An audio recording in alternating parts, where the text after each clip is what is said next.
দুদেশের চুক্তি অনুযায়ী গত বছরের নভেম্বরে তালিকাভুক্ত রোহিঙ্গাদের প্রত্যাবাসনের জন্য সব ধরনের প্রস্তুতি সম্পন্ন করেছিল বাংলাদেশ। কিন্তু নিরাপত্তা, নাগরিকত্ব নিয়ে রোহিঙ্গাদের অনীহা ও আন্তর্জাতিক সংস্থাগুলো মিয়ানমারে উপযুক্ত পরিবেশ তৈরি না হওয়ার দাবি করায় বন্ধ হয়ে যায় রোহিঙ্গা প্রত্যাবাসন কার্যক্রম।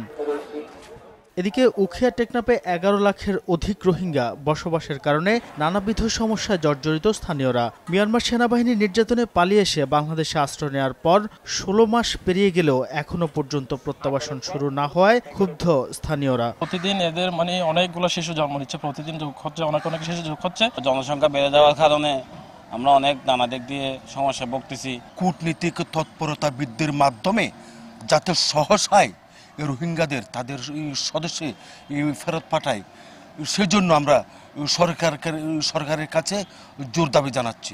মিয়ানমারের অনীহা সত্ত্বেও দ্রুত সময়ের মধ্যে রোহিঙ্গা প্রত্যাবাসন কার্যক্রম শুরু করার জন্য নতুন সরকারকে চ্যালেঞ্জ নিতে হবে বলে মনে করছেন এই নিরাপত্তা বিশ্লেষক। নতুন সরকার এখন গঠন হবে।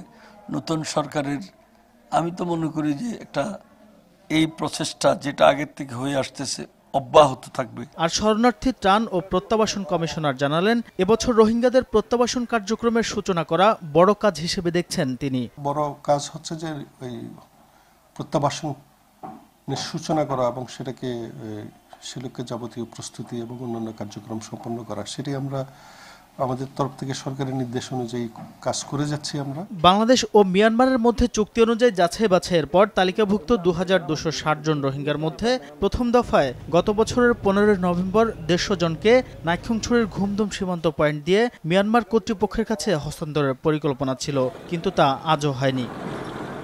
সময় সংবাদ, কক্সবাজার।